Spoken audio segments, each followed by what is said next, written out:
والله نادي الزمالك ده حاجة غريبة، سايب الدنيا، سايب الزمالك يقع وتعادلين ورا بعض وخلاص، بعد عن منافسة الدوري كمان وشاغل باله بزيزو. زيزو يوقفوا القيد بتاعه، يوقفوا 4 شهور ويوقفوا قيد النادي الأهلي. يا عم خليك في النادي بتاعك اللي فيه مشاكل كتيرة.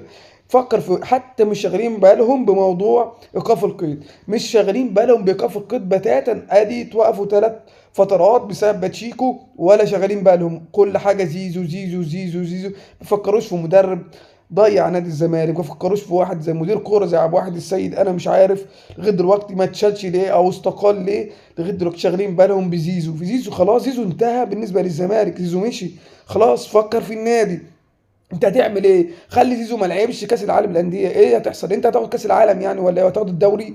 فكر في النادي الاول، فكر في القيد، فكر في اللعيبه الجديده اللي هتجيبها، فكر في اللعيبه اللي موجوده اللي ما بتلعبش كوره اصلا، فكر في المدرب الجديد.